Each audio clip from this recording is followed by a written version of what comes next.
Hello, my friend. Sit down, get comfortable, take a deep breath in, and let it out slowly. This is a story about a simple man who felt just like you might feel today. Maybe a little stuck, maybe a little tired, maybe just looking for something. His name was Leo, and this is his journey. Chapter 1. A morning that felt heavy. Leo was not a young man. He was not an old man. He was somewhere in the middle, an age where life is supposed to be settled.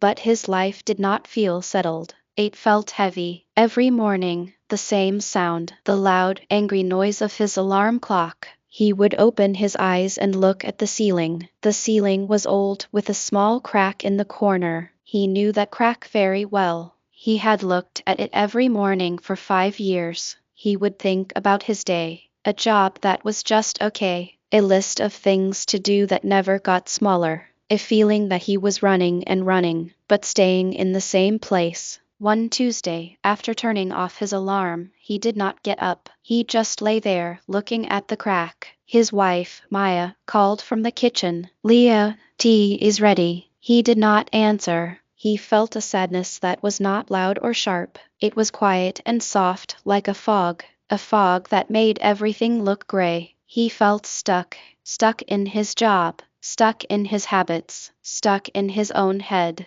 That evening he sat on his balcony. The sun was going down. He saw a little boy from his neighborhood trying to ride a bicycle. The boy kept falling. His father was there, helping him up. The boy would cry a little, get back on, and fall again. Leo watched for a long time. The boy fell maybe 20 times. But then, on the 21st try, he rode for 10 whole seconds before falling. The boy's happy scream echoed in the street. Leo smiled, a small smile, and then a thought came into his mind, as clear as a bell. If a child can fall 20 times and still smile, why can't an adult get up just once? He decided in that moment that he would try. He didn't know how. He just knew he had to try. Chapter 2. One small promise. The next morning, the alarm went off. The angry, loud noise. Leo's first thought was to turn it off and look at the crack in the ceiling. But then he remembered the boy on the bicycle. He took a deep breath. He did not make a big plan. He did not decide to change his whole life.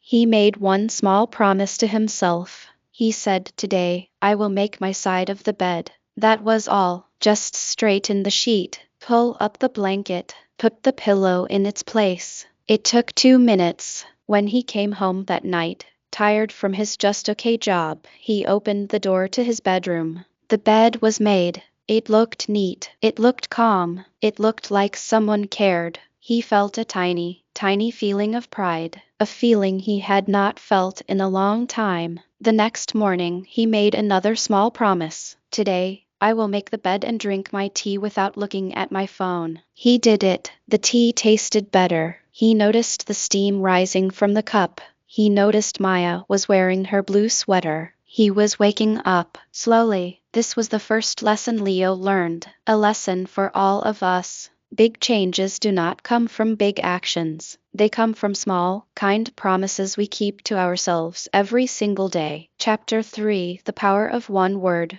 A few weeks passed. Leo was making his bed every day. He was drinking his tea in silence. He felt a little better. But a new feeling came. Impatience. He wanted to change more. He wanted a new job. He wanted to be stronger. He wanted to feel confident. He wanted it all, and he wanted it now. This is a dangerous feeling. It makes you want to give up when the results do not come fast. One evening, Maya was cooking. He was helping her cut vegetables. He started complaining. "What is the point? I make the bed. I drink my tea. But my life is the same. My English is still bad. My job is still boring. Nothing changes." Maya did not look up from the pot. She just stirred the soup. She said one word. "Net." Leo stopped cutting the carrot. "What?"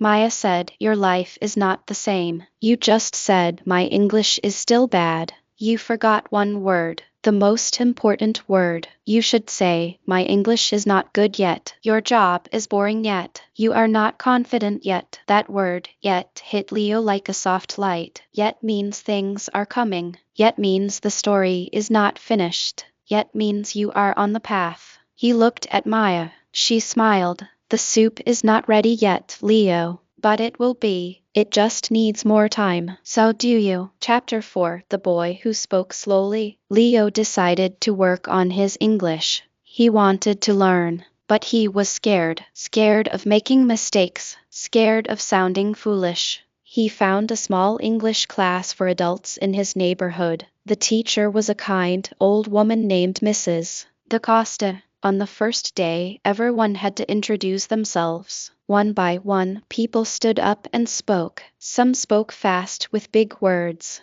Leo's turn came. He stood up. His heart was beating fast. His face felt hot. He opened his mouth. Hello, my name is Leo. He stopped. He could not remember the next word. He wanted to say, I'm a clerk, but the words were gone. He felt stupid. He looked down at the floor. Mrs. DaCosta did not look angry. She did not look impatient. She looked at him with warm eyes and said, that was perfect, Leo. He looked up, surprised. Perfect? I forgot my words. She shook her head. No, you spoke slowly. You spoke clearly. You did not pretend to be someone else. You were honest. That is the most beautiful English. Slow English is not bad English. Slow English is careful English. The more you practice, the faster it will come. But never be ashamed of your slow steps. That day, Leo learned a lesson that changed everything. We do not learn by being perfect. We learn by being brave enough to be slow, to be simple, and to be wrong. He started reading one page of an English storybook every night. Just one page. He would read it slowly, out loud. Sometimes he did not know a word. He would circle it with a pencil and ask Maya the next day. He did not try to learn fast. He just tried to learn. Chapter 5. The Garden and the Weeds. Leo's father lived in a small house with a small garden. Leo went to visit him one Sunday. His father was old and wise. He was in the garden pulling out small weeds from the soil. Leo sat on a bench and watched. Father, I am trying to change. I am making my bed. I am learning English slowly, but I still feel weak inside. My mind still tells me I am not good enough. His father continued pulling weeds. He did not look up. Leo, look at this garden. Do you see the vegetables growing? Leo looked. Yes, the tomato plants are tall. They are tall, said his father. But do you see the small weeds hiding near the tomatoes? Leo saw them, small, green weeds, trying to grow. Every day, his father said, I must pull these weeds. If I ignore them for 1 week, they grow big. They take the food from the soil. They take the sunlight. They can kill the tomato plants. He stood up, wiping the dirt from his hands. He looked at his son. Your mind is a garden. Your good habits are the tomato plants. But your negative thoughts are the weeds. The thought that says I am not good enough, that is a weed. The thought that says I will fail, that is a weed. You must pull them out every single day. If you ignore them, they will grow and destroy your confidence. Leo understood. He had been trying to grow his plants, but he was letting the weeds grow wild. Every night, before sleeping, he started a new habit. He would close his eyes and think about the weeds he had pulled that day. A negative thought about his job, a fear about his English. He would see them as small weeds and imagine pulling them out of the soil of his mind. It felt good. It felt like cleaning a room. Chapter 6. The day everything went wrong. Life has a way of testing us when we start to feel strong. One Tuesday, everything went wrong. At work, his boss shouted at him for a small mistake. A mistake Leo did not even make. He wanted to explain, but his boss would not listen. In the evening, he had his English class. Mrs. DaCosta asked him to read a paragraph. He was nervous from the morning. He started reading, and his voice shook. He mispronounced a word. A man in the class laughed, a small laugh, but Leo heard it. His face burned. His mind went blank. He could not read another word. He sat down, feeling like a failure. The old Leo, the Leo from 3 months ago, would have quit that night. He would have said, "See, I told you, I am stupid. I cannot do this." But the new Leo remembered the garden. After class, Mrs. DaCosta came to him. She put a hand on his shoulder. "Leo, the man who laughed, he is afraid. He laughs at others because he is scared of making mistakes himself. But you came here, you tried, you made a mistake. That is braver than him." Leo looked at her. "But I feel so small," she smiled. That is where growth starts. At the bottom. From small, you can only go up. From big, you can only fall. He walked home slowly. He thought about his boss, who was angry and unfair. He thought about the man who laughed. He thought about himself. He realized something important. Other people's anger is their problem. Other people's laughter is their fear. My only job is to keep going. He did not give up. Chapter 7: The Clock and the River. A year passed. Leo's life was not perfect. He still had a just okay job. He still made mistakes in English. He still felt sad sometimes. But something was different. He was moving. He was not stuck in the same place anymore. He learned to manage his time, not like a machine, but like a river. He stopped trying to do 10 things at once. He did one thing at a time. In the morning, he made his bed. That was his time for discipline. On the bus to work, he listened to simple English stories on his phone. That was his time for learning. At work, he focused on one task. He did not check his phone every 5 minutes. He worked with calm attention. In the evening, he read his 1 page of English. That was his time for patience. On Sundays, he visited his father and helped in the garden. That was his time for love. He learned that time is not something to fight. Time is a friend. You just have to walk with it, not run against it. He also learned about honesty. One day at work, he made a real mistake. A big mistake. He lost an important file. His first thought was to hide it, to blame someone else. The old Leo would have done that, but the new Leo walked to his boss's cabin. His hands were shaking. He said, "Sir, I made a mistake. I lost a file. I am very sorry. I will stay late and try to find it,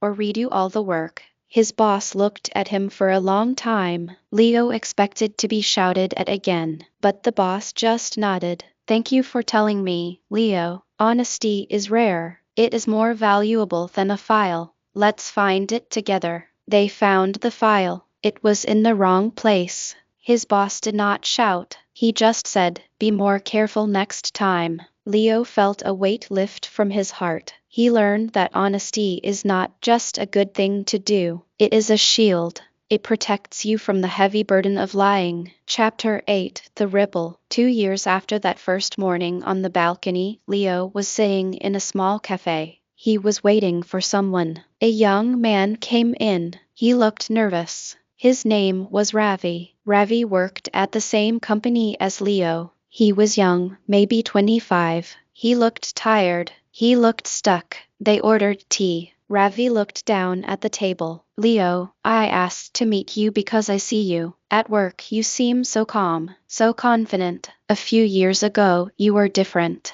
Everyone remembers. You were always quiet, always looking down. But now I don't know. You seem peaceful. I feel like you did back then. Sad. I don't know what to do." Leo looked at this young man. He saw himself from 2 years ago. He felt a deep love for this stranger. He smiled. He did not give him a lecture. He did not give him a list of rules. He just said, "Ravi, can I tell you a story? It starts with a man on a balcony watching a boy learn to ride a bicycle." And Leo told him the whole story, about the crack in the ceiling, about the made bed, about the word yet, about Mrs. DaCosta, about the garden and the weeds, about the day everything went wrong, about the river, not the race. Ravi listened. He did not interrupt. When Leo finished, Ravi had tears in his eyes. He whispered, "So it's possible to change?"